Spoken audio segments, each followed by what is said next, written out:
பதிலுரை மாண்புமிகு தொழில்துறை அமைச்சர் அவர்கள். மாண்புமிகு பேரவைத் தலைவர் அவர்களே, தமிழ்நாட்டு மக்களின் நெஞ்சில் குடியிருக்கும் மாண்புமிகு முதல்வர் அவர்களே, மாண்புமிகு அமைச்சர் பெருமக்களே, மாண்புமிகு எதிர்க்கட்சி தலைவர் அவர்களே, மாண்புமிகு சட்டப்பேரவை உறுப்பினர்களே, எனக்கு சிவகாசி பொருந்தும் என்று கணித்த என் அண்ணன்கள் விஷ்ணு மற்றும் ஜான் ஆரோக்கியசாமி அவர்களுக்கும், என் திறமையை நம்பி வாய்ப்பு கொடுத்த என் அப்பா புசியானந்த் அவர்களுக்கும், ஆதவ் சார் அவர்களுக்கும் என் மிகுந்த நன்றி அண்ட் வணக்கம். நம் அன்பிற்குரிய முதல்வர் அவர்கள் தமிழ்நாட்டின் அடுத்த தலைமுறைகளும் வாழ்த்தக்கூடிய திட்டங்களை இந்த பட்ஜெட்டில் இடம்பெற செய்திருக்கிறார்கள். A politician thinks of the next election, a statesman thinks of the next generation என்று வின்ஸ்டன் சர்ச்சில் சொன்ன வார்த்தைகள் ஸ்டேட்ஸ்மேன் லீடர் ஆன நம் மாண்புமிகு முதல்வர் அவர்களுக்கு அப்படியே பொருந்தும். இந்த வரலாற்று முக்கியமான தருணத்தில் முக்கியத்துவம் மிகுந்த துறையான தொழில் முதலீட்டு ஊக்குவிப்பு மற்றும் வர்த்தகத்துறை பொறுப்பை எனக்கு வழங்கி பெண் இனத்தையே பெருமைப்படுத்தியிருக்கும் மாண்புமிகு முதல்வர் அவர்களுக்கு எனது சிரம் தாழ்ந்த வணக்கங்களை தெரிவித்துக் கொள்கிறேன். நம் முதல்வரின் அன்பு வேண்டுகோளை ஏற்று அரசியலுக்கு புதுமுகமான என்னை ஏற்றுக்கொண்டு சட்டமன்ற உறுப்பினராக தேர்வு செய்து இங்கே அனுப்பி வைத்துள்ள இந்தியாவின் குட்டி ஜப்பான் என பெருமையோடு அழைக்கப்படும் சிவகாசி தொகுதி மக்களுக்கு என் மனப்பூர்வமான நன்றிகளை தெரிவித்துக் கொள்கிறேன். எனது அன்பான பெற்றோர்களுக்கும் எனக்கு இப்போதும் வழிகாட்டிகளாக திகழும் என் மதிப்புக்குரிய ஆசிரியர் பெருமக்களுக்கும் இந்த நேரத்தில் நன்றியை தெரிவித்துக் கொள்கிறேன். ஒரு சாதாரண குடும்பத்து பெண் ஆன நானும் இங்கே இந்த பேரவையில் கம்பீரமாக அமர்ந்திருக்கும் சகோதரிகளும் எளிய பின்னணியில் இருந்து வந்திருக்கிறோம். ஆண்களுக்கே உரியதாக கருதப்பட்ட அரசியல் அரங்குகளில் நுழைந்து தைரியமாக எங்களால் களமாட முடிகிறது என்றால் அதற்கான தைரியத்தையும் ஊக்கத்தையும் தந்தவர் எங்கள் தலைவர் மாண்புமிகு முதல்வர் அவர்கள். நமது 5 கொள்கை தலைவர்களில் 2 பெண் தலைவர்களை இடம்பெற செய்து பெண் இனத்தையே பெருமைப்படுத்தி இருப்பவர் நம்முடைய அன்பிற்குரிய முதல்வர் அவர்கள். எளிமையான குடும்பத்தில் பிறந்து தமிழ் வழியில் பயின்று சிறுவயது திருமணத்தை மறுத்து கார்ப்பரேட் நிறுவனங்களில் பணி அனுபவம் பெற்று தலை நிமிர்ந்து நடக்க முயற்சிக்கும் என்னையே கூட தினம்தோறும் கேலி செய்து முடக்க பார்க்கிறது இந்த சமூகம். பெண் புத்தி பின் புத்தி என்று இகழ்வது இந்த சமூகத்தின் பொது புத்தி. நானும் இங்கே அமர்ந்திருக்கும் சகோதரிகளும் எத்தனையோ கேலி கிண்டல்களை புறம் தள்ளி துணிச்சலுடன் களமாடுகிறோம் என்றால் சிங்கப்பெண் என்ற அடைமொழி தந்து எங்களை உத்வேகப்படுத்த ஒரு அண்ணன் இருக்கிறார் என்ற அசாத்தியமான நம்பிக்கை தான் காரணம். பெண்களின் கைகளில் இருந்து சமையல் கரண்டியை பிடுங்கிவிட்டு புத்தகங்களை கொடுங்கள் என்று சொன்னார் எங்கள் கொள்கை தலைவர் பெரியார். பாலின சமத்துவம் பற்றி எல்லாரும் பேசுகிறார்கள். ஆனால் பொது வாழ்க்கைக்கு வருகிற பெண்கள் சந்திக்கிற பிரச்சனைகள் அதிகம். அத்தகைய ஒரு சூழ்நிலையில் பெண்களுடைய கண்ணியம் எந்த வகையிலும் பாதிக்கப்படக்கூடாது என்பதில் மிக உறுதியாக இருக்கக்கூடிய ஒரே தலைவர் நம்முடைய முதலமைச்சர் தளபதி அவர்கள். பெண்களின் கண்ணியத்துக்கு யாராவது இழுக்கு ஏற்படுத்தினால் அவர்கள் யாராக இருந்தாலும் சட்டம் அதன் கடமையை செய்யும் என்று செயல் மூலம் உணர்த்தக்கூடிய ஒரு முதலமைச்சர் இங்கு இருப்பதால் பெண்கள் தாங்கள் பாதுகாப்பான ஆட்சியின் கீழ் இருக்கிறோம் என்று மகிழ்ச்சியோடு இருக்கிறார்கள். பெண் குழந்தைகளின் கல்வியில் மட்டுமல்ல அவர்கள் எல்லா துறைகளிலும் சிறந்து விளங்க வேண்டும் என்பதில் பெரும் அக்கறை செலுத்திய மறைந்த முதலமைச்சர் புரட்சி தலைவி அம்மா அவர்களால் பெண்கள் முன்னேற்றத்திலும் பாதுகாப்பிலும் பெரும் உறுதுணையாக பக்கபலமாக தளபதி அவர்களும் தாவேகாவும் இருந்ததால் தான் மிக பெருவாரியான பெண்கள் தாய்மார்கள் கடந்த தேர்தலில் தளபதிதான் ஆட்சிக்கு வர வேண்டும் என்று மகத்தான தீர்ப்பை அளித்திருக்கிறார்கள். இந்த நேரத்தில் மிஷல் ஒபாமா சொன்ன ஒரே ஒரு ஸ்டேட்மெண்ட் மட்டும் நான் சொல்லணும்னு விருப்பப்படுறேன். Strong men, a strong men who are truly role models don't need to put down women to make themselves feel powerful. People who are truly strong lift others up. People who are truly strong lift others up. People who are truly powerful bring others together. இந்த statement கரெக்டா இருக்கும் நம்மளுடைய முதலமைச்சருக்கு.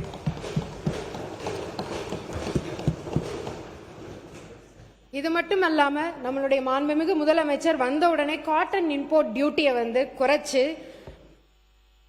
தமிழகத்தில் பருத்தி உற்பத்தி பிற மாநிலங்களை ஒப்பிடுகையில் குறைவாகவும் அதன் நுகர்வு மிக அதிகமாகவும் உள்ளது. மேலும் பிற மாநிலங்களிலிருந்து பருத்தியை தமிழகத்திற்கு கொண்டு வருவதற்கு அதிகப்படியான போக்குவரத்து செலவு ஏற்படுவதால் போட்டி விலையில் பருத்தி கிடைப்பது தமிழக ஜவுளித்துறையின் வளர்ச்சிக்கு மிக அவசியமானதாகும். இந்த முக்கியத்துவத்தை உணர்ந்து தமிழக ஜவுளித்துறையின் நலனை கருத்தில் கொண்டு பருத்தி மீதான இறக்குமதி வரியை நீக்குமாறு மாண்புமிகு முதலமைச்சர் அவர்கள் உடனடியாக ஒன்றிய அரசுக்கு கடிதம் எழுதினார். அதன் தொடர்ச்சியாக ஒன்றிய அரசு ஜூன் 1 முதல் அக்டோபர் 31 வரை பருத்தி இறக்குமதிக்கான வரியிலிருந்து தற்காலிக விலக்கு அளித்துள்ளது.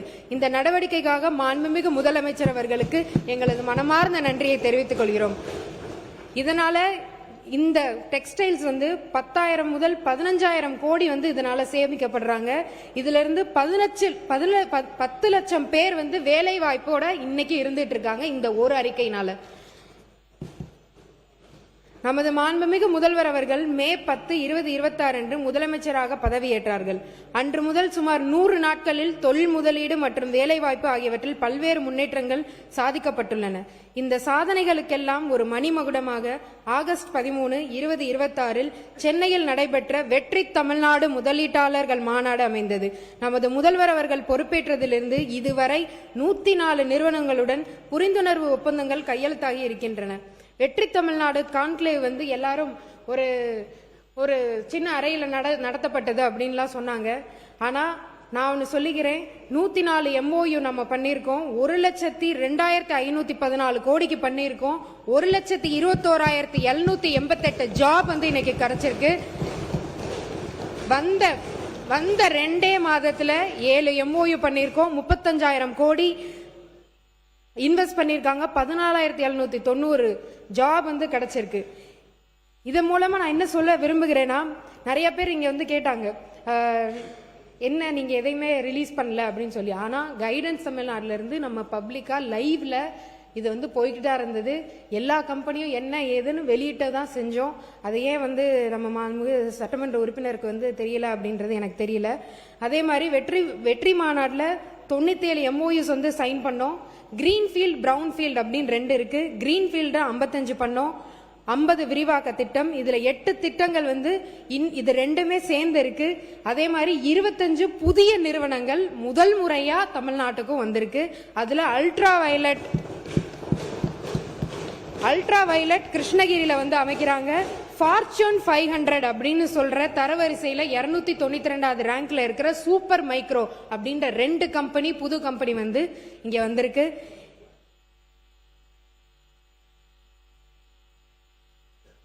நூறு நாட்களில் 1 லட்சம் கோடி ரூபாய் முதலீடு உறுதி செய்யப்பட்டுள்ளது. இந்த முதலீடுகள் மூலமாக 1,21,788 வேலை வாய்ப்புகளும் உறுதி செய்யப்பட்டுள்ளன.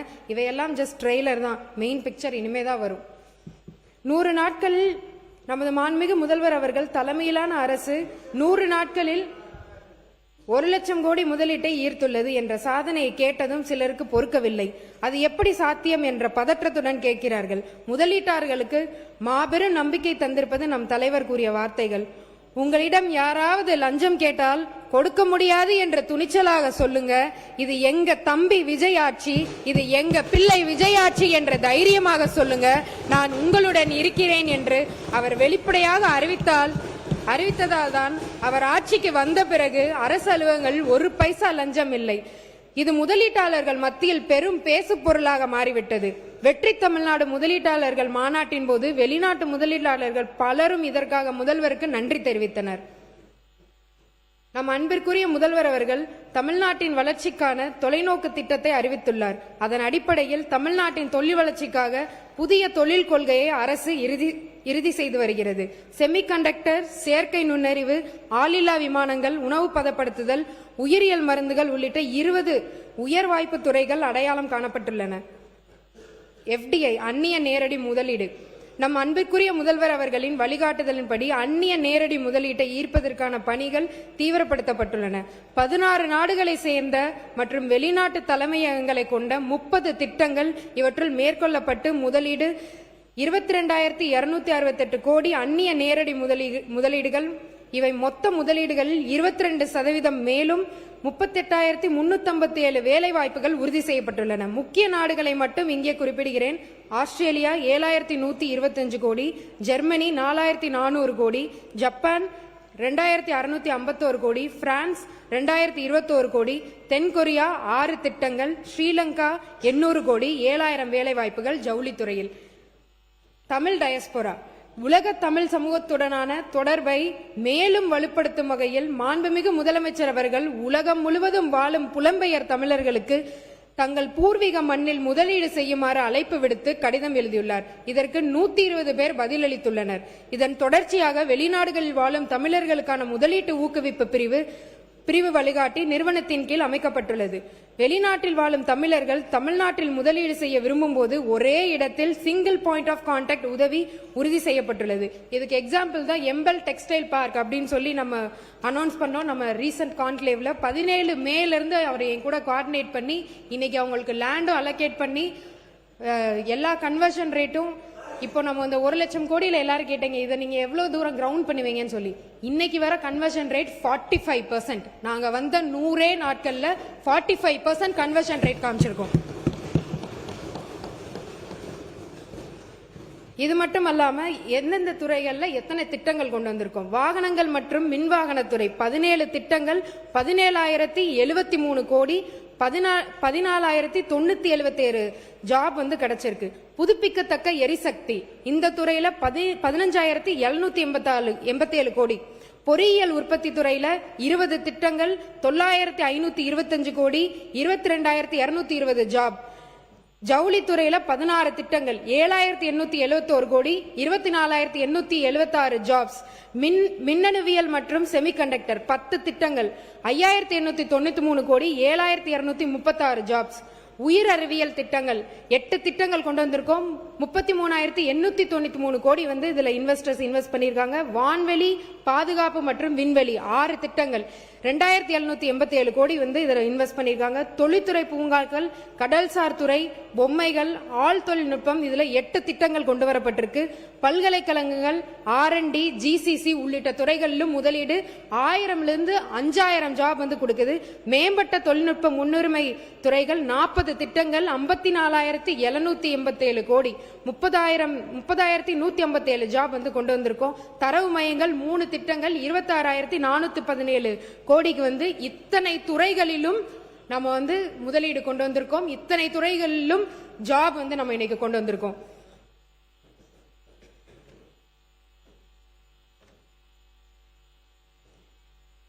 இங்க இருக்க சட்டமன்ற உறுப்பினர் கேட்டாரு ஆந்திராக்கு எல்லாமே போகுது அப்படின்னு சொல்லி. இது எப்படிப்பட்ட ஒரு நரேட்டிவ் என்றது எனக்கு தெரியவில்லை.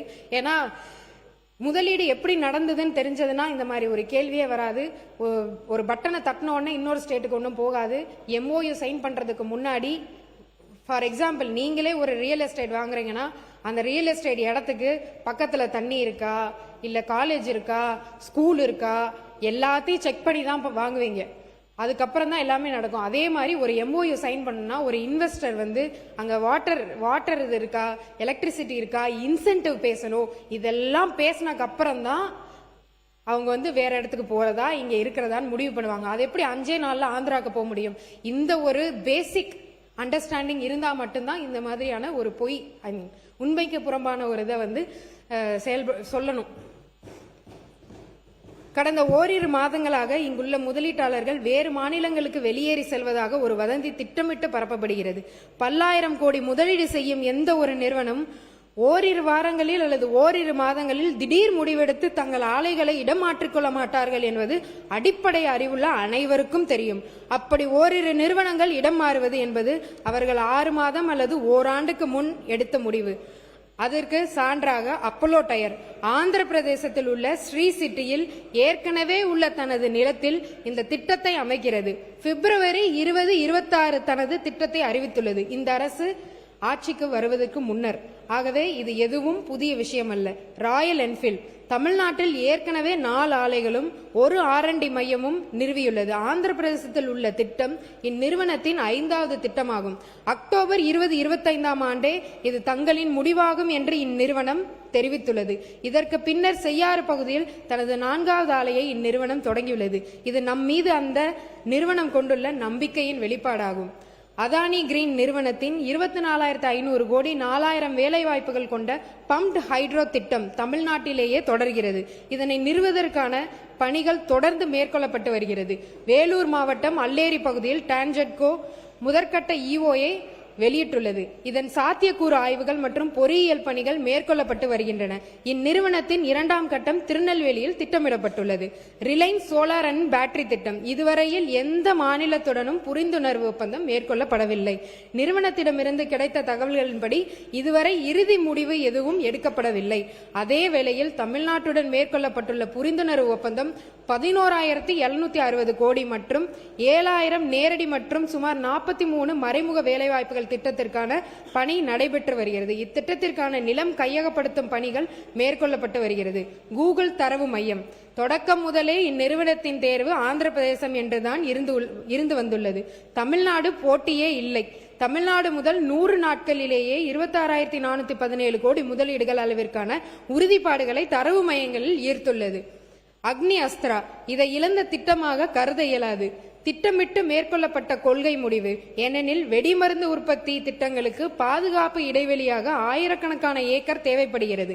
பாதுகாப்பு துறையில் முதலீடுகளை ஈர்க்கும் உறுதிப்பாடு தொடர்ந்து வெளிப்படுகிறது. 100 நாட்களில் 2,787 கோடி முதலீடு என்ற அளவில் 6 வான்வெளி மற்றும் பாதுகாப்பு திட்டங்கள் ஈர்க்கப்பட்டுள்ளன. இதில் தூத்துக்குடியில் மேற்கொள்ளப்பட்டுள்ள அக்னிகுல் மற்றும் ஸ்கைரூட் திட்டங்களும் அடங்கும். தென்கொரியா பயணம் HD ஹூண்டாய். நான் இதை சொல்லியே ஆகணும். நான் சவுத் கொரியா போனப்போ இங்க HD ஹூண்டாய் பார்த்தோம், மோட்டிவ் லிங்க் பார்த்தோம். இந்த மாதிரி ஒரு 5 கம்பெனி பார்த்ததுல ஆந்திரா அங்க இருக்கிற அமைச்சரும் போய் பார்த்தாரு. ஆனா அவர் அங்க சூஸ் பண்ணல, இங்கதான் சூஸ் பண்ணி இங்க MOU பண்ணி நம்ம கிட்டதான் இருக்கிறாங்களே தவிர இதை யாரும் எடுத்து அதை சொல்லவே இல்லையே. தேடி வரும் நிறுவனங்களை வரவேற்று ஆதரித்து அரவணைத்து அவை தொடர்ந்து தமிழ்நாட்டில் விரிவாக்கம் செய்ய உதவுவதுதான் நமது பாசிட்டிவ் அணுகுமுறை. இங்கே ஒரே ஒரு உதாரணத்தை குறிப்பிட விரும்புகிறேன். மோட்டிலிங்க் தமிழ்நாட்டில் 300 கோடி ரூபாய் முதலீடு செய்ய முடிவு செய்துள்ளது. இதற்காக நாங்கள் தென்கொரியாவுக்கே சென்று அந்த நிறுவனத்துடன் பேச்சுவார்த்தை நடத்தினோம். ஆந்திர பிரதேசம் இந்த திட்டத்திற்கு போட்டியிட்டது. அதே மாநிலத்தின் தொழில் அமைச்சர் அவர்களும் தென்கொரியா சென்று பேசினார். இதுதான் உண்மை. பின்தங்கிய மாவட்டங்களில் நில வங்கி உருவாக்குதல். பின்தங்கிய மாவட்டங்களில் நில வங்கியை உருவாக்கும் முயற்சியில் அரியலூர், புதுக்கோட்டை, விருதுநகர், தூத்துக்குடி, திருநெல்வேலி, திருவண்ணாமலை மற்றும் தருமபுரி ஆகிய பின்தங்கிய மாவட்டங்களில் 11/5/2026 முதல் தற்போது வரை 3614 ஏக்கர் நிலங்கள் நிலையெடுப்பு நில உரிமை மாற்றம் செய்யப்பட்டு சிப்காட் நில வங்கியின் இருப்பில் உள்ளது.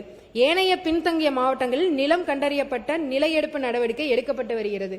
பின்தங்கிய மாவட்டங்களில் முதலீடு ராமநாதபுரத்துல அது ஒரு பின்தங்கிய மாவட்டம். அங்க கோத்தாரின்ற ஒரு இன்வெஸ்டர் இன்வெஸ்ட் பண்ணிருக்காங்க. நான் லெதர் ஷூ 10,000 ஜாப் கிடைக்கிறது.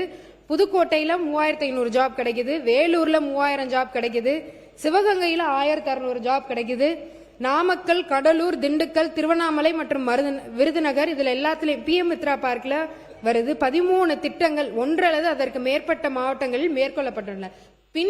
பிற்படுத்தப்பட்ட மாவட்டங்கள்ல கண்டிப்பா நம்ம இண்டஸ்ட்ரி கொண்டு வருவோம்னு சொல்லி நம்மளுடைய வாக்குறுதியிலேயே கொடுத்திருந்தோம். அதை நாங்க ஃபர்ஸ்ட் MOUலயே நாங்க காமிச்சிட்டோம். இத்தனை 13 மாவட்டங்கள்ல நாங்க கொண்டு வந்திருக்கோம். சிப்காட் தொழிற்பூங்காக்களில் தொழில் நிறுவனங்களுக்கு மனை ஒதுக்கீடு செய்வதில் 100% வெளிப்படைத்தன்மையை உறுதி செய்யும் பொருட்டு வெளிப்படையான மற்றும் எளிமைப்படுத்தப்பட்ட நில ஒதுக்கீடு நடைமுறைகள் மற்றும் முழுமையான டிஜிட்டல் மயம் மூலம் தடையற்ற சேவை வழங்க சிப்காட் நிறுவனம் புதிய முன்னெடுப்பு நடவடிக்கைகள் மேற்கொண்டு வருகிறது. இது பற்றிய விரிவான திட்ட விவரத்தை எனது அறிவிப்புகளில் தெரிவிக்க விரும்புகிறேன். ஏன்னா இந்த இதுலதான் எவ்வளோ பெரிய ஒரு ஸ்கேம்னு சொல்லக்கூடாதுன்னு சொல்லுவீங்க, எவ்வளோ பெரிய நஷ்ட ஈடு நம்ம கவர்மெண்ட்டுக்கு நடந்ததுன்னு தெரியும். இதனாலதான் முதலீட்டாளர்கள் இங்கிருந்து மகாராஷ்டிராவுக்கு போனாங்கன்னு அதிமுகலயே முன்னாடி இதுல வாதாடி இருக்காங்க. அதனால இதற்கான புதிய திட்டம் நான் கொண்டு வந்துட்டு இருக்கோம். டிரான்ஸ்பரன்சி அப்படின்ற ஒரு ரீசனுக்காக தமிழ்நாட்டில் மொத்தம் உள்ள 54 சிப்காட் தொழிற்பூங்காக்களில் அன்னைக்கு நான் பொட்டல் காடுன்னு ஒரு வார்த்தை சொன்னதுக்கு நிறைய பேர் எடுத்து பேசியிருந்தாங்க. அதுக்கான டேட்டாவை நான் சமர்ப்பிக்க விரும்புறேன். தமிழ்நாட்டில் மொத்தம் உள்ள 54 சிப்காட் தொழிற்பூங்காக்களில் 8 தொழிற்பூங்காக்களில் சாலை வசதிகள் இல்லை. 15 தொழிற்பூங்காக்களில் நீர் வசதி இல்லை. 14 தொழிற்பூங்காக்களில் துணை மின் நிலையம் இல்லை. இத்தனை இல்லைன்றப்போ இன்வெஸ்டர் எப்படி இங்க ஒரு இன்வெஸ்ட் பண்ண முடியும்? ஒரு பேசிக் இன்ஃப்ராஸ்ட்ரக்சர் இல்லாத ஒரு சிப்காட்டை வச்சு ஏன் நீங்க இவ்வளவு நாள் நடத்துனீங்க? தீயணைப்பு நிலையங்கள் இல்லை. 47 தொழிற்பூங்காக்களில் சுகாதார மையங்கள் இல்லை. இது போன்று கட்டுமான இடைவெளியை குறைக்க துரித நடவடிக்கை மேற்கொள்ளப்பட்டு தொழில்துறையின் முன்னேற்றத்திற்கு இந்த அரசு வழிவகுக்கும். மேலும் பல்வேறு தொழிற்பூங்காக்களில் பணிபுரியும் மகளிர்களுக்கு தேவையான தங்குமிட வசதி படிப்படியாக அனைத்து தொழிற்பூங்காக்களிலும் ஏற்பாடு செய்யப்படும். மேலும் தமிழ்நாடு வாழ்விட மேம்பாடு கழகம் மூலம் கட்டி முடிக்கப்பட்டு பயன்பாடு இல்லாத 25,000 குடியிருப்புகளை தொழிற்பூங்காவில் உள்ள பணியாளர்கள் பயன்படுத்திக் கொள்ள நடவடிக்கை எடுக்க முயற்சிப்போம். தொழிற்சாலை விபத்துகளை குறைக்க தொழிற்பூங்காவில் உள்ள தொழில் நிறுவனம் மற்றும் ஏனைய பகுதிகளில் உள்ள தொழிற்பூங்காக்களின் பாதுகாப்பு செயல்பாடு நடவடிக்கைகளை கண்காணிக்க சிறப்பு முயற்சி எடுக்கப்பட உள்ளது. இதை பற்றி என்னுடைய அறிவிப்பில் நான் சொல்லிடுறேன். வெற்றி தமிழகம் தொலைநோக்கு திட்டம். மொத்தமுள்ள 436 வெற்றி தமிழகம் தொலைநோக்கு திட்டத்தில் தொழில்துறைக்கு மட்டும் 37 திட்டங்களை பிரத்யேகமாக வடிவமைத்து கொடுத்துள்ளார்கள். இத்திட்டத்தில் ஒட்டுமொத்த மாநிலத்திற்கான வளர்ச்சிக்காகவும் அதே போன்று ஒவ்வொரு மண்டலம் வாரியாக எடுக்கப்பட வேண்டிய முன்னெடுப்புகள் பற்றியும் விரிவாக திட்ட அறிக்கையில் நான் வெளியிடுகிறேன். இந்த அளவிற்கு தொழில் வளர்ச்சி தான் நாட்டின் இளைஞர்களின் நாட்டின் எதிர்காலம் என நன்கு அறிந்த நம் முதல்வர் தொழில் வளர்ச்சிக்கு முக்கியத்துவம் தந்து தொலைநோக்கு திட்டங்களை தந்துள்ள மாண்புமிகு தமிழ்நாடு முதலமைச்சர் அவர்களுக்கு மனமார்ந்த நன்றிகளை தெரிவித்துக் கொள்கிறேன். பாரத் பாவியா ஸ்கீம், அதாவது நாங்க ரீசெண்டா ஒரு டெல்லியில ஒரு கான்ஃபரன்ஸ் நடந்தது. அங்க இவ்வளோ நாள் 9 வருடம் ஒரு இண்டஸ்ட்ரி காரிடோர் அது 9 வருடம் புறக்கணிக்கப்பட்டிருக்கு. ஒரு அரசியல் காரணங்களுக்காக அது ஏன் புறக்கணிக்கப்பட்டிருக்கு? நாம போய் அங்க பார்க்கும்போது அதர் ஸ்டேட் எல்லாம் பில் பண்ணி அங்க இன்வெஸ்ட்மெண்ட் கொண்டு பல விஷயங்களை முடிச்சு வச்சிருக்காங்க. ஆனா இன்னைக்கு வரை நம்ம கிட்ட இண்டஸ்ட்ரியல் காரிடரே கிடையாது. அதனால கடந்த ஆகஸ்ட் 17ஆம் தேதி நான் மாண்புமிகு மத்திய நிதியமைச்சர் அவர்களை சந்தித்த போது சென்னை தூத்துக்குடி பெருவழித்தடத்தில் முன்னேற்றமில்லை என்று தெரிவித்தார்கள். இது குறித்து மாண்புமிகு தமிழ்நாடு முதலமைச்சர் அவர்களின் கவனத்திற்கு கொண்டு சென்று உரிய நடவடிக்கை எடுக்கப்படும் என்று நான் தெரிவித்திருந்தேன். மேலும் சென்னை திருவனந்தபுரம் பெருவழி தொழில்தடம் அமைப்பதற்கு தேவையான உதவிகளை கோரியுள்ளேன். மேலும் மாண்புமிகு மத்திய வணிகம் மற்றும் தொழில்துறை அமைச்சர் அவர்களை சந்தித்து பாவியா திட்டத்தில் உரிய பங்கினை வழங்க கோரிக்கை வைத்துள்ளேன். நாட்டில் உள்ள தொழிற்பூங்காக்களை ஊக்குவிக்கும் திட்டமான மத்திய அரசின் பாவியா என்னும் தொழிற்பூங்கா மேம்பாடு திட்டத்தின் கீழ் உடனடியாக தொழிற்பூங்கா அமைப்பதற்கு 7 இடங்களை தேர்வு செய்து அதற்கான முன்மொழிவுகளை சமர்ப்பித்து நாட்டிலேயே 3வது இடத்தை பிடித்துள்ளோம். ஓசூர் புதிய விமான நிலையம். ஓசூர் தொழில் நகரத்தின் பயணிகள் போக்குவரத்து மற்றும் தொழிற்சாலைகளின் சரக்கு தேவைகளை பூர்த்தி செய்ய புதிய விமான நிலையம் அமைக்க முயற்சிகள் மேற்கொள்ளப்பட்டுள்ளன. HAL மற்றும் இந்திய விமானப்படை கட்டுப்பாட்டில் உள்ள வான்வெளி காரணமாக பாதுகாப்புத்துறை அமைச்சகம் ஒப்புதல் வழங்கவில்லை. தமிழ்நாடு அரசு பிளெக்சிபிள் யூஸ் ஆஃப் ஏர்ஸ்பேஸ் கொள்கையின் அடிப்படையில் HAL மற்றும் ஓசூர் ATC இடையே ஒருங்கிணைப்பு சாத்தியம் என வலியுறுத்தியுள்ளது. நிலம் கையகப்படுத்துவதற்கு மக்கள் எதிர்ப்பு தெரிவிப்பதால் நில எடுப்பினால் அப்பகுதி மக்கள் பாதிக்கப்படாதவாறு இத்திட்டத்தை செயல்படுத்த நடவடிக்கை மேற்கொள்ளப்படும். அதனால ஓசூர் ஏர்போர்ட் இருக்கு, கொஞ்சம் வெயிட் பண்ணி பாருங்க, நாங்க கண்டிப்பா பண்ணி காமிக்கிறோம். வேலூர் விமான நிலையம் 51.89 ஏக்கர் நிலம் 2018 ஒப்படைக்கப்பட்டுள்ளது. அனைத்து உட்கட்டமைப்பு பணிகளும் முடிவடைந்துள்ளன. இந்த விமான நிலையம் கோடு 1B வகை 20 இருக்கைகள் வரை விமானங்களுக்கு ஏற்றது. மேலும் ஒரே நேரத்தில் 2 விமானங்களை கையாளும் திறன் கொண்டது. ராமநாதபுரம் பசுமை விமான நிலையம்.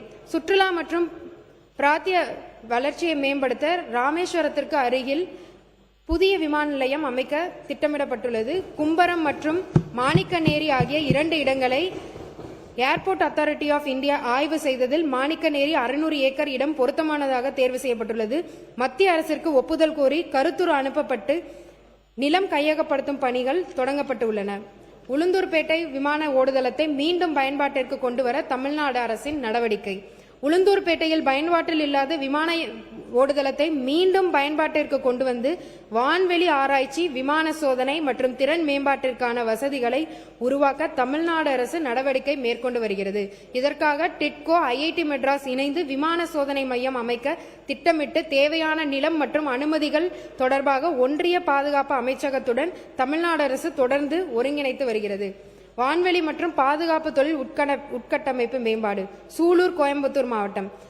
தமிழ்நாடு பாதுகாப்பு தொழில் வழித்தடத்தின் முக்கிய மையமான கோயம்புத்தூர் மாவட்டத்தில் சூலூரில் வான்வெளி மற்றும் பாதுகாப்பு தொழில்களுக்கான சோதனை வசதிகளை மேம்படுத்த விமானப்படை நிலையத்தில் உள்ள 2.965 ஏக்கர் பாதுகாப்புத்துறை நிலத்தை பயன்படுத்த ஒன்றிய அரசிடம் தமிழ்நாடு அரசு அனுமதி கோரியுள்ளது. சுமார் 1000 கோடி முதலீடுகளை ஈர்க்கும் இத்திட்டத்தை விரைந்து செயல்படுத்த இந்திய விமானப்படை மற்றும் பாதுகாப்பு அமைச்சகத்துடன் தொடர்ந்து தமிழ்நாடு அரசு நடவடிக்கை மேற்கொண்டு வருகிறது. சோழாவரம் ஓடுதளத்தில் ஆளில்லா விமான இயக்க சோதனை வசதி. தமிழ்நாட்டின் ஆளில்லா விமான தொழில்நுட்ப வளர்ச்சியை வலுப்படுத்த வல்லம் வடகல் சோதனை மையத்திற்கு அருகிலுள்ள சோழவரம் பாதுகாப்பு துறை ஓடுதளத்தை மேம்படுத்தி மீடியம் ஆல்டிடியூட் லாங் என்டூரன்ஸ் மற்றும் ஹை ஆல்டிடியூட் லாங் என்டூரன்ஸ் வகை ஆளில்லா விமானங்களின் இயக்க சோதனைகளுக்கும் பயன்படுத்த தமிழ்நாடு அரசு முன்மொழிந்துள்ளது. இந்திய விமானப்படையின் தேவைகளுக்கும் பயன்படும் வகையில் இதனை பகிரப்பட்ட தேசிய கட்டமைப்பாக பயன்படுத்த ஒன்றிய பாதுகாப்பு அமைச்சகத்துடன் தொடர்ந்து நடவடிக்கை மேற்கொள்ளப்பட்டு வருகிறது. Micro tech park. டிட்கோ நிறுவனம் இளைஞர்களுக்கு ஒர்க் ஃப்ரம் ஹோம்டவுன் அனுபவத்தை வழங்கி அவர்கள் சொந்த ஊரிலேயே வேலைவாய்ப்பை பெறுவதற்கு வழிவகை செய்யும் விதமாக மாநிலத்தில் தேவையான இடங்களில் மைக்ரோ டெக் பார்க் நிறுவனம் அமைக்க நடவடிக்கை மேற்கொண்டு வருகிறது. இது நம்மளுடைய வெற்றி தமிழகம் விஷன் டாக்குமெண்ட்ல 25 மைக்ரோ டெக் பார்க் கொண்டு வருவோம் அப்படின்னு சொல்லி நம்ம அனௌன்ஸ் பண்ணியிருந்தோம். பட்டாபிராமில் காலையில கேட்டிருந்தாரு மாண்புமிகு சட்டமன்ற உறுப்பினர், டைடல் பார்க் ஆரம்பிச்சுட்டு கிடப்பிலேயே போட்டுட்டாங்க அப்படின்னு சொல்லி, அதில் இருக்க ஆக்குபென்சியும் கம்மியாக இருக்குது அப்படின்னு சொல்லி கேட்டிருந்தாங்க. பட்டாபிராம் அங்கே பார்த்தீங்கன்னா 2024 தான் சொல்லியிருக்காங்க. இன்னைக்கு வேற 30% ஆக்குபென்சி தான் இருக்கு. அதே மாதிரி விழுப்புரத்துலையும் பார்த்தீங்கன்னா 56% ஆக்குபென்சி தான் இருக்கு. இதை விட இன்னும் ஒரு கேலி இதுக்கு என்னன்னா, விருதுநகர், திருநெல்வேலி, கன்னியாகுமரி, நாகப்பட்டினம், ஈரோடு, புதுக்கோட்டை, கரூர் இந்த எல்லா இடத்துலையும் நியோ டைடல் பார்க்குன்னு சொல்லிட்டு ஃபண்டே இல்லாத இடத்துல அங்க போய் ஃபவுண்டேஷன் ஸ்டோனை மட்டும் லேட் பண்ணி வச்சுட்டு வந்துட்டாங்க.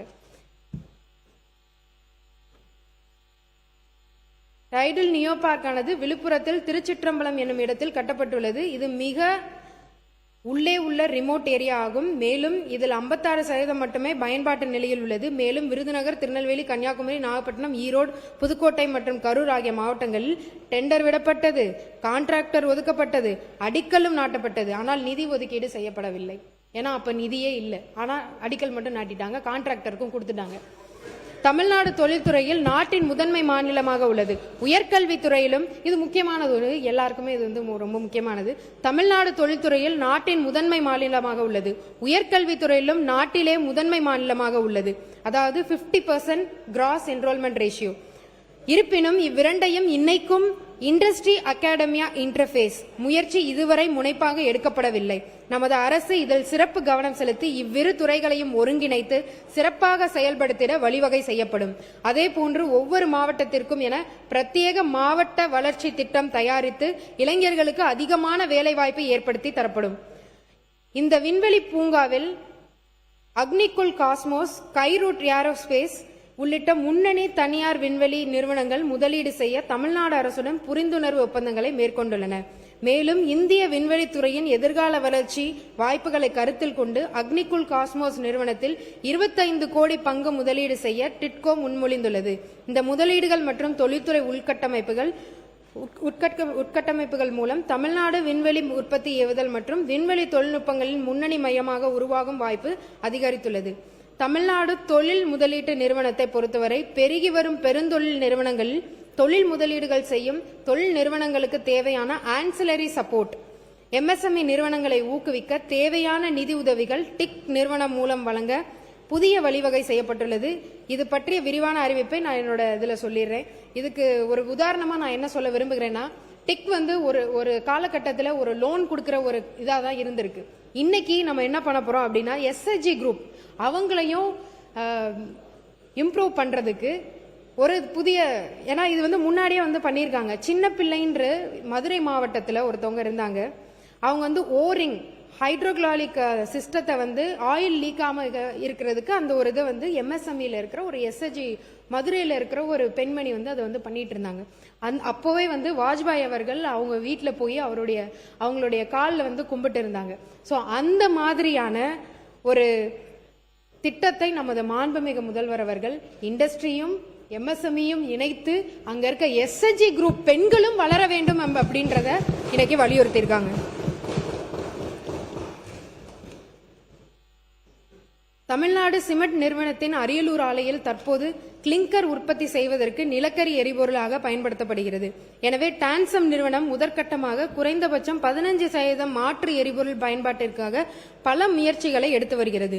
அதன்படி நாளொன்றிற்கு குறைந்தபட்சம் 75 மெட்ரிக் டன் மாற்று எரிபொருள் தேவைப்படுகிறது. இதற்கிடையே தமிழ்நாடு நீர்வளத்துறை தமிழ்நாட்டில் உள்ள அனைத்து ஆறுகளை சுத்தப்படுத்தும் நோக்கில் ஆறுகளின் கரைகளில் உள்ள கருவேல மரங்களை அகற்றுவதற்கான முயற்சிகளை எடுத்து வருகிறார்கள். அதைத் தொடர்ந்து நீர்வளத்துறை டான்சம் நிறுவனத்தில் கருவேல மரங்களை மாற்றி எரிபொருளாக பயன்படுத்த அணுகினர். நிலக்கரிக்கு பதிலாக கருவேல மர மாற்று எரிபொருளை 15% பயன்படுத்தும் போது ஆண்டுக்கு 10 கோடிக்கு அதிகமாக சேமிப்பு கண்டறியப்பட்டது. எனவே நீர்வளத்துறையிலிருந்து கருவேல மர மாற்று எரிபொருளை வாங்குவதற்காக கருத்துறை இயக்குநர் குழுமத்தில் ஒப்புதல் பெறப்பட்டது. விரைவில் டான்சம் நிறுவனம் சீம கருவேல எரிபொருளை மாற்று எரிபொருளாக பயன்படுத்தும். இந்த சீமை கருவேலம் உள்ளிட்ட மாற்று எரிபொருட்களை பயன்படுத்துவதற்கு தேவையான பெல்ட் கன்வேயர் 1.41 கோடி மதிப்பீட்டில் நிறுவப்பட உள்ளது. கொதிகலன்கள் நிலக்கரி எரிப்பதற்கு முதன்மையான வடிவமைக்கப்பட்டுள்ளது. குறைந்த அளவில் நிலக்கரியுடன் சேர்க்கப்பட்டு கொதிகலனில் எரியூட்டலாம். தற்போது ஒரு நாளைக்கு 500 முதல் 700 டன் வரை கரும்பு சக்கை தூள்கள் கொதிகலனில் எரிபொருளாக பயன்படுத்தப்படுகிறது. இந்நிறுவனத்தின் சிமெண்ட் சூளையில் எரிபொருளாக பயன்படுத்துவதற்காக தினமும் 50 முதல் 70 டன் வரை மரத்தூள்கள் மற்றும் 3 முதல் 5 டன் நகராட்சி கழிவுகள் ஆகியவற்றையும் இந்நிறுவனம் பயன்படுத்தி வருகிறது. தமிழ்நாடு உப்பு நிறுவனத்தின் உற்பத்தி தொடர்ந்து குறைந்து வருகின்றது. இதில் உப்பள தொழிலாளர்களின் தொழில்களுக்கு பாதிப்பு ஏற்படாத வகையில் உப்பு நிறுவனத்தின் உற்பத்தி அதிகரிக்கும். இது தொடர்பாக அரசு எடுக்கப்பட்டுள்ள நடவடிக்கைகளை எனது புதிய அறிவிப்பில் தெரிவிக்கிறேன். நன்றி. ரொம்ப அறிவிப்புகளை அறிந்து கொள்ள ரொம்ப ஆர்வமா இருக்கும். தொழில்துறை அமைச்சர் என்ற பொறுப்பினை வழங்கியதற்கும் இத்துறையின் முக்கியத்துவத்தை நன்கு உணர்ந்து தமிழ்நாட்டின் வரலாற்றிலேயே மிக அதிகபட்ச நிதியான 4414 கோடி ரூபாய் இந்த துறைக்கு ஒதுக்கிய நமது மாண்புமிகு முதலமைச்சர் அவர்களுக்கு எனது நெஞ்சார்ந்த நன்றியை உரிதாக்குகிறேன். தொழில் முதலீட்டு ஊக்குவிப்பு மற்றும் வர்த்தக முதலீட்டாளர்களுக்கு சிவப்பு கம்பள வரவேற்பு, ஒற்றை சாளர அனுமதிகள், தொடர்ச்சியான கட்டமைப்பு மேம்பாடு, சுமூகமான வியாபார சூழல் பேணுதல், தொழில்நுட்ப அடிப்படையிலான அதிவேக வளர்ச்சி, தமிழ்நாட்டின் பின்தங்கிய பகுதிகளுக்கும் சமநிலை வளர்ச்சி, இளைஞர்களுக்கு உயர்திறன் வேலைவாய்ப்புகள் போன்ற கொள்கைகளில் எந்தவித சமரசமும் கூடாது என்று நமது மாண்புமிகு முதல்வர் அவர்கள் எங்கள் துறைக்கு வழிகாட்டியுள்ளார். இந்த தெளிவான கொள்கை வழிகாட்டுதல், இவற்றை சாதிப்பதற்கான உத்வேகம் மிக்க உழைப்பு, இவற்றின் விளைவாக தமிழ்நாட்டை 2036க்குள் 1.5 டிரில்லியன் டாலர் பொருளாதாரமாக மாற்ற வேண்டும் என்ற நமது மாண்புமிகு முதல்வர் அவர்களின் பிரம்மாண்ட கனவு இலக்கு நனவாகப் போவது உறுதி. மாண்புமிகு வெற்றி முதலமைச்சர் அமைத்த சிறப்பான திட்டங்களை செயல்படுத்துவதற்காக தொழில் நிறுவனங்கள் விரைவாக நிறுவப்பட உள்ளது. அவ்வாறு நிறுவப்பட தேவையான உதவிகளான நிலையெடுப்பு பணிகளை விரைந்து செயல்படுத்த உதவிட மாண்புமிகு வருவாய்த்துறை அமைச்சர் அவர்களையும், நீர்நிலைகளுக்கான தடையின்மை சான்றிதழ் ஒப்புதலை விரைவுபடுத்தி வழங்கிட மாண்புமிகு நீர்வளத்துறை அமைச்சர் அவர்களையும், மின் கட்டுமான வசதிகளை விரைவுபடுத்தி வழங்கிட மாண்புமிகு மின்சார மற்றும் எரிசக்தி துறை அமைச்சர் அவர்களையும், சுற்றுச்சூழல் சார்ந்த அனுமதிகளை வழங்கிட மாண்புமிகு சுற்றுச்சூழல் அமைச்சர் அவர்களையும் அன்புடன் கேட்டுக்கொள்கிறேன். இந்த நேரத்தில் அனைத்து மாண்புமிகு அமைச்சர் பெருமக்களுக்கும் எனது மனமான நன்றியை தெரிவித்துக் கொள்கிறேன். 2026-2027 நிதி வரவு செலவு அறிக்கை மீதான மானிய கோரிக்கைகளும் இந்த துறையின் வளர்ச்சிக்காகவும் உதவிய தலைமை செயலாளர் திரு எம் சாய்குமார் அவர்கள், கூடுதல் தலைமை செயலாளர் திரு சித்திக் அவர்கள், தொழில் முதலீட்டு ஊக்குவிப்பு மற்றும் வர்த்தகத்துறையின் அரசு கூடுதல் தலைமை செயலாளர் எஸ் விஜயகுமார் அவர்களும், டிஎன்பிஎல்லின் தலைவர் மற்றும் மேலாண்மை இயக்குநர் திரு குமார் ஜெயந்த், டிக்கின் தலைவர் மேலாண்மை இயக்குநர் டி உதயச்சந்திரன் அவர்களும், டிஎன் சால்ட் தலைவர் மற்றும் மேலாண்மை இயக்குநர் திரு தேவ் ராஜ்தேவ் அவர்களும், டிட்கோ தலைவர் மற்றும் மேலாண்மை இயக்குநர் டி கார்த்திகேயன் அவர்களுக்கும், தொழில் முதலீட்டு ஊக்குவிப்பு மற்றும் வர்த்தகத்துறையின் அரசு சிறப்பு செயலாளர் கே விவேகானந்தன் அவர்களுக்கும், டான்சம் தலைவர் மற்றும் மேலாண்மை இயக்குநர் சந்திரகலா அவர்களுக்கும், சிப்காட் தலைவர் மற்றும் மேலாண்மை இயக்குநர் எஸ்.ஏ. ராமன் அவர்களுக்கும், கைடன்ஸ் தலைவர் மற்றும் மேலாண்மை இயக்குநர் தீபக் ஜேக்கப் அவர்களுக்கும், கைடன்ஸின் செயல் இயக்குநர் செல்வி பல்லவி அவர்களுக்கும், சிப்காட்டின் செயல் இயக்குநர் திருமதி கேத்ரின் அவர்களுக்கும், டிட்கோ செயல் இயக்குநர் வாகே சாகேத் பால்வத் ஆகியோருக்கும் மற்றும் அனைத்து அலுவலர்கள், பணியாளர்கள் அனைவருக்கும் இந்த நேரத்தில் இந்த அவையின் வாயிலாக எனது நன்றியை தெரிவித்துக் கொள்கிறேன். நன்றி, வணக்கம்.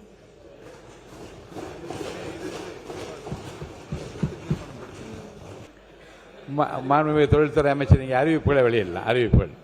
சிப்காட் தொழில் பூங்காக்களில் இயங்கும் தொழில் நிறுவனங்களில் பணிபுரியும் தொழிலாளர்களின் பாதுகாப்பான தங்குமிட வசதி தேவையினை பூர்த்தி செய்யும் வகையில் கங்கை கொண்டான் சிப்காட் தொழில் பூங்காவில் இரண்டாம் கட்டமாக 2500க்கும் மேற்பட்ட தொழிலாளர்களுக்கான தங்குமிட வசதி மற்றும் கட்டிடம் 130 கோடி திட்ட மதிப்பீட்டில் பொது மற்றும் தனியார் பங்களிப்புடன் கட்டப்படும். சிப்காட் தொழில் பூங்காக்களின் சுற்றுச்சூழல் பாதுகாப்பு மற்றும் சமூக பொறுப்பு சார்ந்த முன்னெடுப்பு நடவடிக்கைகளின் ஒரு பகுதியாக தற்போதுள்ள சிப்காட் தொழில் பூங்காக்கள் சுமார் 100 கோடி மதிப்பீட்டில் சுற்றுச்சூழலுக்கு உகந்த தொழில் பூங்காக்களாக மேம்படுத்தப்படும். மேலும் பணியாளர்களின் பாதுகாப்பினை உறுதி செய்யும் பொருட்டு குழந்தைகள் பராமரிப்பு மையங்கள், தீயணைப்பு நிலையங்கள் மற்றும் சுகாதார மையங்கள் அமைக்கப்படும். உலகளாவிய போட்டி சூழலை எதிர்கொள்ள தொழில் நிறுவனங்களுக்கு உதவிடும் வகையில் உடனடியாக தங்களது தொழில் நிறுவன செயல்பாட்டினை துவக்கிட ஏதுவாக கங்கை கொண்டான் மற்றும் தூத்துக்குடி சிப்காட் தொழில் பூங்காக்களில் 224 கோடி திட்ட மதிப்பீட்டில் பொது மற்றும் அமைச்சர், முக்கிய அறிவிப்புகளாக நீங்கள் கருதுகின்ற ஒரு 5-6 அறிவிப்புகளை மட்டும் நீங்க வெளியிடலாம். புதிய அறிவிப்புகளாக இருந்தால் ரொம்ப மகிழ்ச்சியாக இருக்கும். சிப்காட் தொழில் பூங்காக்களில் தொழில் நிறுவனங்களுக்கு மனை ஒதுக்கீடு செய்வதில் 100% வெளிப்படைத்தன்மையை உறுதி செய்யும் பொருட்டு ஏற்கனவே ஒதுக்கீடு செய்யப்பட்ட மனைகள் விவரம் மற்றும் ஒதுக்கீட்டிற்கு தயாராக உள்ள காலி மனை விவரம், அதேபோன்று புதியதாக உருவாகி வரும் தொழில் பூங்காக்களின் ஒதுக்கீட்டிற்கான காலி மனை விவரம் ஆகிய அனைத்தும் டிஜிட்டல் முறையில் கொண்டு வரப்பட்டு வெளிப்படைத்தன்மையுடன் தொழில் நிறுவனங்களுக்கு ஒதுக்கீடு செய்ய வழிவகை செய்யும் வகையிலும் தொழில் மனைகளை எளிதாக அடையாளம் கண்டறிந்து பூங்காவின் அமைப்பு, உட்கட்டமைப்பு மற்றும் தெளிவான புரிதலை முதலீட்டாளர்களுக்கு வழங்க ஒரு முப்பரிமாண காட்சிப்படுத்தலை உருவாக்கும் வகையிலும் ஒரு விரிவான டிஜிட்டல் தளமாக மேம்படுத்தப்படும்.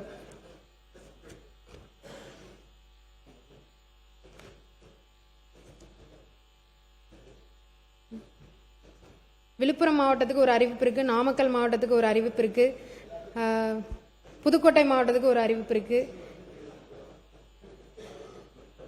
அதே மாதிரி தொடர்ந்து நடைபெற்று இருக்க இந்த ஆக்சிடென்ட்ஸ் எல்லாத்தையும் கம்மி பண்றதுக்கு சிப்காட் தொழில் பூங்காக்களில் பாதுகாப்பு இணைக்கப்பாடுகள் மற்றும் கண்காணிப்பினை வலுப்படுத்தும் வகையில் மொபைல் செயலி மற்றும் இணையதளத்துடன் கூடிய டிஜிட்டல் கண்காணிப்பு அமைப்பு செயல்படுத்தப்படும். இதனால ஆக்சிடென்ட் கம்மியாகிறது நம்ம உறுதுணை செய்யலாம். சிவகாசி இந்தியாவின் முன்னணி பட்டாசு உற்பத்தி மையமாக திகழ்வதுடன் 1000க்கும் மேற்பட்ட உரிமம் பெற்ற உற்பத்தி அலகுகளை கொண்டு ஆண்டுக்கு சுமார் 7000 கோடி வருமானம் ஈட்டி ஏறத்தாழ 5 லட்சம் குடும்பங்களின் வாழ்வாதாரத்திற்கு ஆதரவளித்து வருகிறது. பாதுகாப்பு, நிலைத்தன்மை, தொழில்நுட்ப பயன்பாடு மற்றும் திறன் மேம்பாட்டை வெளிப்படுத்தும் வகையில் சிவகாசி பைரோடெக்னிக் காமன் ஃபெசிலிட்டி சென்டர் அமைக்க தமிழ்நாடு தொழில் வளர்ச்சி நிறுவனம் ஒரு விரிவான திட்ட அறிக்கை 2 கோடி மதிப்பீட்டில் தயாரிக்கப்படும். தமிழ்நாட்டில் செமிகண்டக்டர் துறையில் முதலீட்டை ஈர்ப்பதற்கு மத்திய அரசின் செமிகான் 1.0 திட்டத்தில் முழுமையாக பயன்பெற இயலவில்லை. தற்போது செமிகான் 2.0 திட்டம் அறிவிக்கப்பட்டுள்ளது. எனவே நமது மாநிலத்தில் அமையுள்ள செமிகண்டக்டர் நிறுவனங்களின் தேவைக்கேற்ப பிரத்யேக ஊக்கத்தொகை திட்டம் அறிமுகப்படுத்தி செயல்படுத்தப்படும். ஏன் இது இம்பார்ட்டன்ட்னா, செமிகண்டக்டர் போன ஆட்சியில் அவங்க கலந்துக்கவே இல்லை. இன்னைக்கு நம்ம கலந்துட்டு அது கண்டிப்பா, ஏன்னா இது வளர்ந்து வரும் ஒரு தொழில். ஜிசிசி இளைஞர்களுக்கு ஒரு முக்கியமான ஒரு அறிவிப்பு. ஏன்னா அதுலதான் ஹை அண்ட் ஜாப் கிடைக்கும். அதனால அதுவும் ஒரு முக்கியமான அறிவிப்பு இருக்கு. அனைத்து மாவட்டங்களிலும் மாவட்ட வாரியான தொழில் வளர்ச்சி திட்டங்களை செயல்படுத்த மாநில அளவிலான கண்காணிப்பு அமைப்பு ஒன்று ஏற்படுத்துறோம்.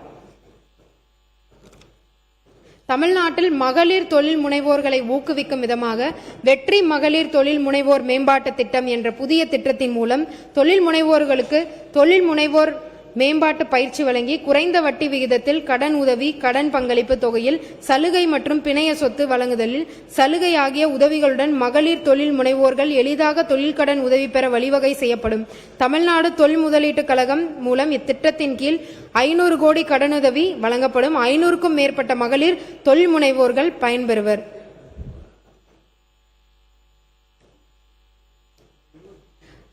தமிழ்நாடு செய்தித்தாள் மற்றும் காகித நிறுவனம் ஆண்டொன்றுக்கு 5000 மெட்ரிக் டன் உற்பத்தி திறன் கொண்ட வெற்றி நோட்டு புத்தகங்கள் தயாரிக்கும் தொழில் அலகு ஒன்று கரூர் மாவட்டம் மாயனூரில் 6 கோடி மதிப்பீட்டில் அமைக்கப்படும்.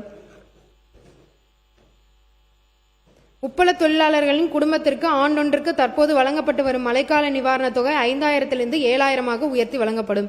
தமிழ்நாடு உப்பு நிறுவனத்தால் தயாரிக்கப்பட்டு வரும் இருவித செறிவூட்டப்பட்ட உப்பு டபுள் ஃபார்ட்டிஃபைட் சால்ட் வெற்றி இருவித செறிவூட்ட உப்பு என்ற வணிக பெயரில் நியாய விலை கடைகளிலும் மற்றும் வெளிச்சந்தைகளிலும் விற்பனை செய்யப்படும். வெட்டு தீர்மானம்